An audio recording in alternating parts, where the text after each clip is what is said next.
Leçon 114. Je suis pur esprit et j'accepterai mon rôle dans le plan de Dieu pour le salut. Bonjour et bienvenue mes chers amis dans cet extraordinaire livre d'exercices de secours au miracle. Aujourd'hui, nous voulons regarder ensemble, nous voulons revisiter ensemble ces deux leçons. Je suis pur esprit et j'accepterai mon rôle dans le plan de Dieu pour le salut. Et nous voulons utiliser chaque demi-heure pour pratiquer ces deux leçons en alternance pour nous retirer doucement du bruit du monde et laisser venir ces mots à nous, mais pas comme des idées à comprendre, mais comme une vérité à reconnaître. Je suis pur esprit. Je suis le Fils de Dieu. Aucun corps ne peut contenir mon pur esprit, ni m'imposer une limite que Dieu n'a pas créée. Et la pensée qui m'est apparue, parce que je suis pur esprit, et oui, nous semble difficile à accepter, à ressentir dans ce monde où tout semble être lié au corps, être matériel, on pourrait dire.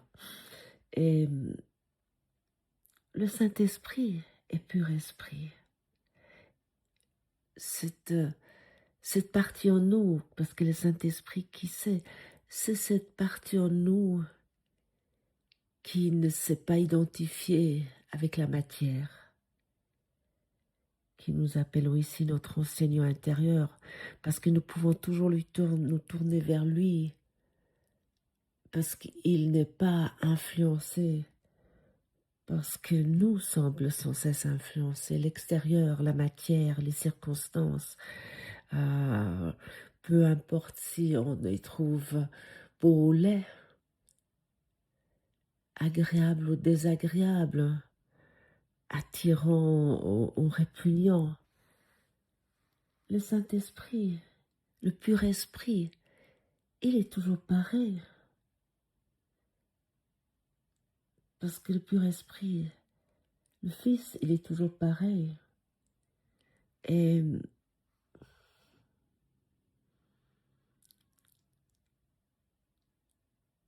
nous avons appris les derniers jours que nous sommes tels que Dieu nous a créés, un seul être uni à notre source.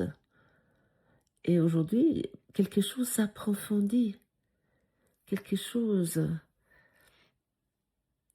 devient plus clair. Si nous le souhaitons, si nous avons cette petite volonté, si nous avons cette petite volonté d'accepter l'idée que je ne suis pas mes pensées et que je ne suis pas ces émotions changeantes qui me assaillissent sans cesse et que je ne suis pas ce corps, que je suis pur esprit. Et peut-être une partie de toi résiste encore, une partie de nous résiste encore, surtout l'idée que nous ne sommes pas ce corps. Peut-être cela nous semble abstrait ou peut-être même impossible. Mais écoutons ceci avec douceur. Oui, nous n'avons pas besoin de croire parfaitement. On n'a pas besoin de comprendre totalement.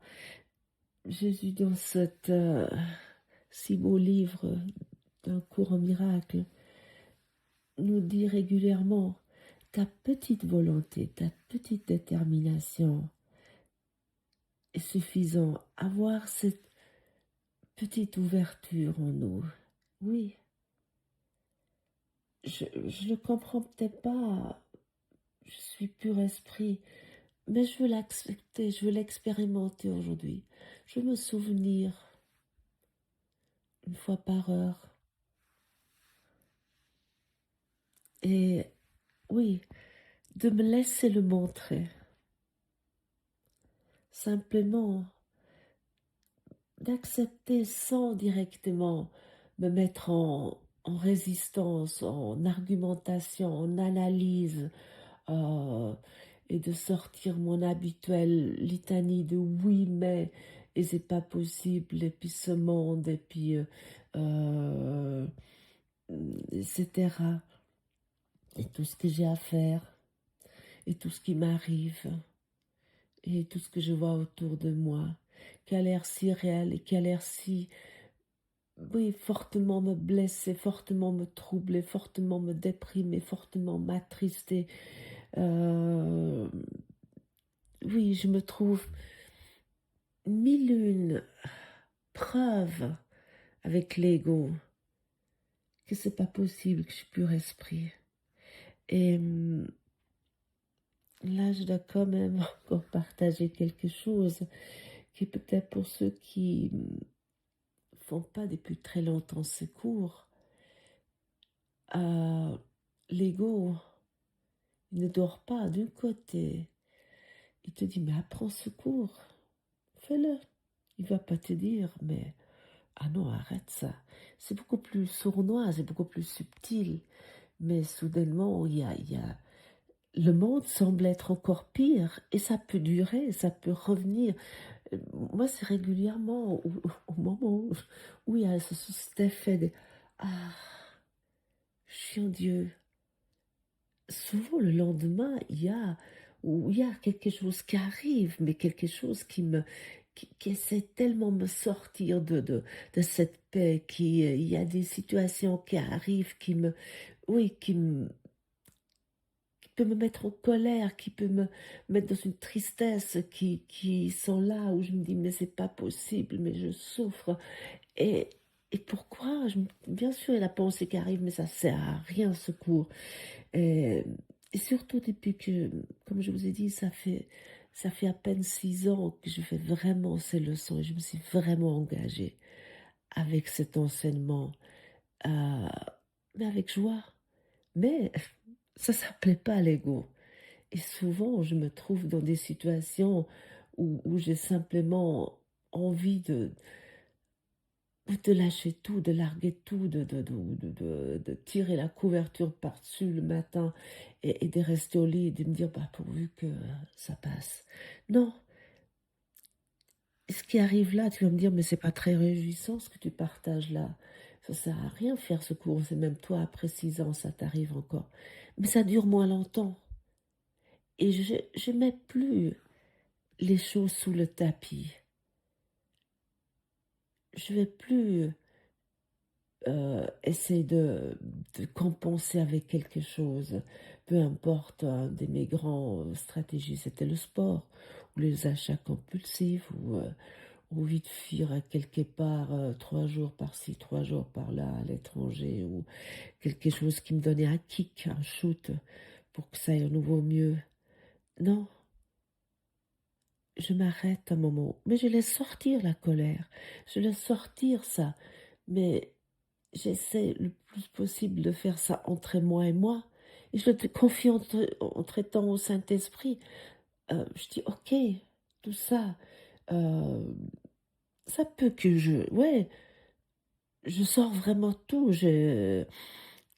Ouais, c'est comme, oui, mais je le fais entre moi et moi. Et, et ensuite, je le confie au Saint-Esprit. Et c'est là, je peux me souvenir. Et ça dure moins longtemps parce que ça sort. et je le garde plus dedans. Parce que c'est ça que l'ego veut, que nous gardons toutes ces choses en nous. Et à ce moment-là, je ne peux pas expérimenter que je suis pur esprit. Et, euh, et à ce moment-là, l'idée peut entrer en nous, ce que nous sommes, pur esprit. Et, et en fait, ce que nous sommes ne dépend pas de notre opinion à ce sujet. Nous sommes tels que Dieu nous a créés. Et absolument rien, mais rien de rien ne peut changer celle-là.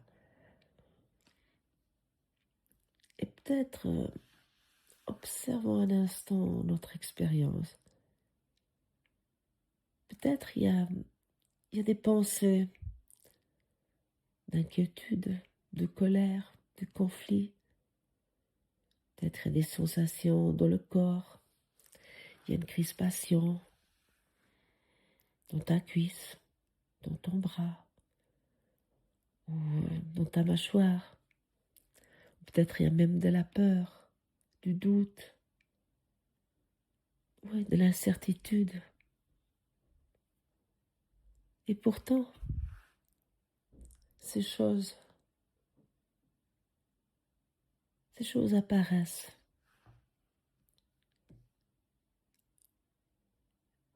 Et elles disparaissent. Elles changent, elles bougent. Rien reste pareil. Mais toi et moi, nous, ce que tu es réellement, ce que je suis réellement, n'altère pas, ne change pas. Parce que ta réalité, ma réalité, n'est pas affectée. Et alors aujourd'hui, nous n'avons pas besoin de nous battre contre ces pensées. Nous n'avons pas besoin de les repousser. Nous pouvons simplement, oui, reconnaître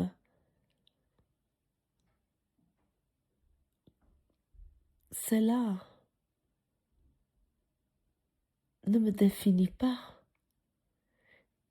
Et même si tu as une colère à presque exploser, à envie de casser des assiettes ou peu importe, et comme je vous dis, moi j'ai un caractère,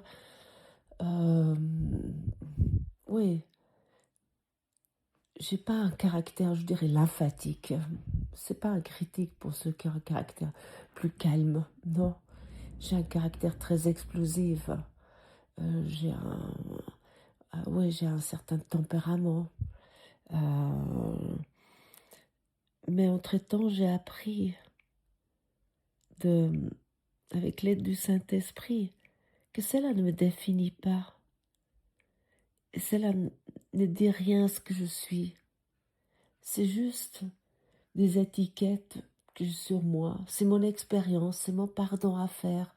Et je suis ainsi. Mais j'arrive maintenant, lorsque je suis dans dans ces moments-là, de me retirer et de ne plus rendre réel ça en créant des disputes ou des argumentations et t'as cela où que je crache du feu comme si j'étais un volcan. Non, je fais ça entre moi et moi.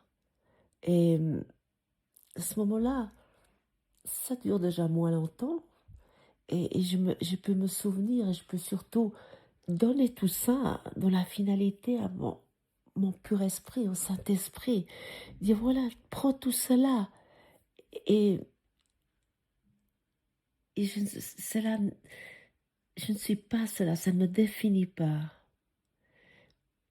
Et le cours, dans peut-être vous l'avez déjà lu aussi, il appelle le monde un champ de bataille.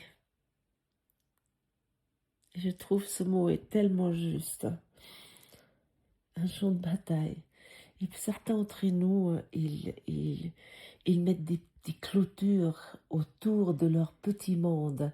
Ils créent des énormes grillages où ils essayent de rester dedans avec les personnes qui leur conviennent.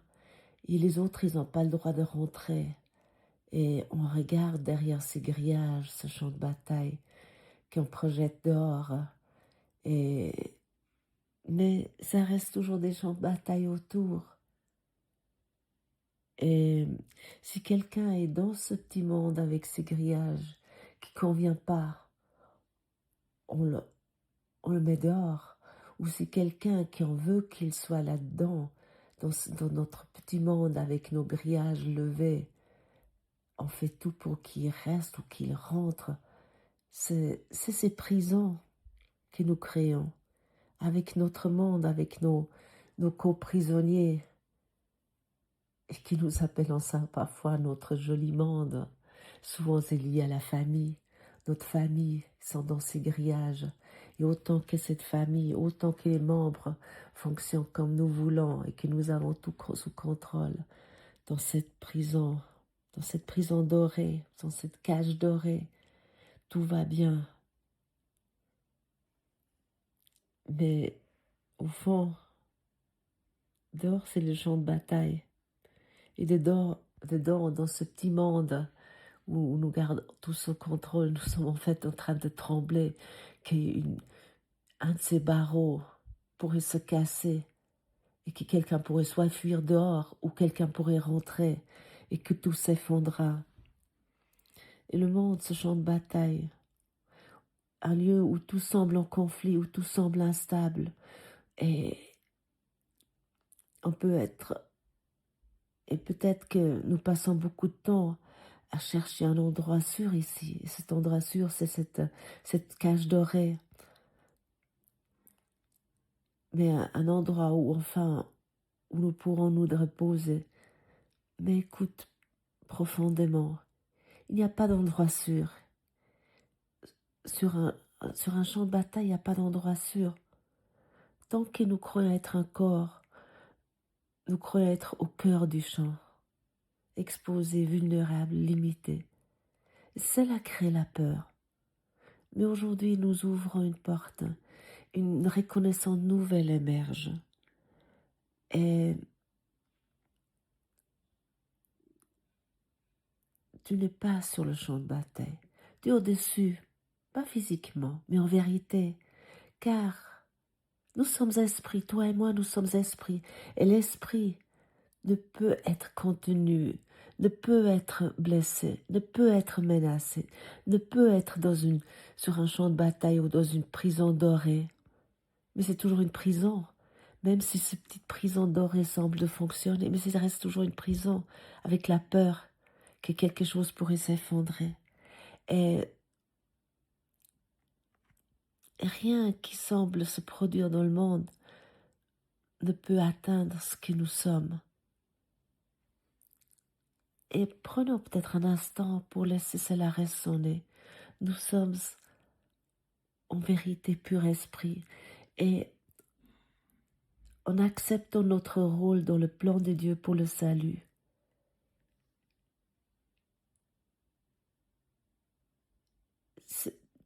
c'est-à-dire que c'est accepter que nous sommes esprits, accepter que nous sommes toujours unis à Dieu. Et c'est ça notre rôle. Accepter que nous n'avons jamais été séparés et que nous n'avons rien à accomplir, rien à devenir, seulement à reconnaître. Et à partir de là, quelque chose se détend. Le contrôle diminue. Et nous n'avons plus cette peur. Nous pouvons ouvrir la porte de la prison dorée et laisser rentrer et sortir tout le monde, de nous souvenir de l'unité.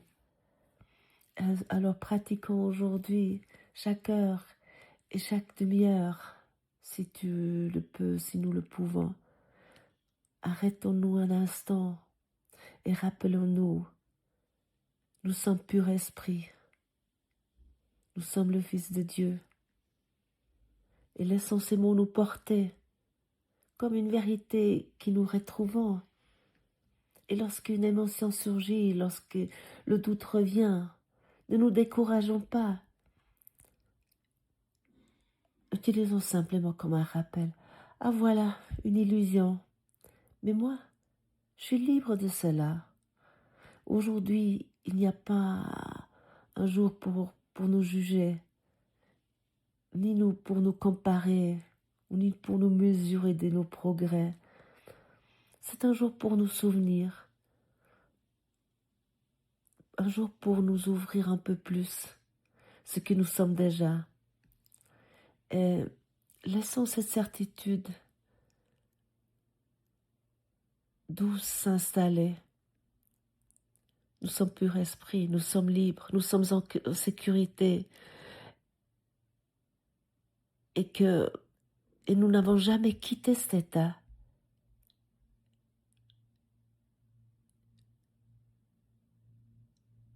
Et laisse, oui, cette silence dans cet espace, nous êtes là où nous avons toujours été. Merci d'avoir passé ce moment avec moi et à très bientôt.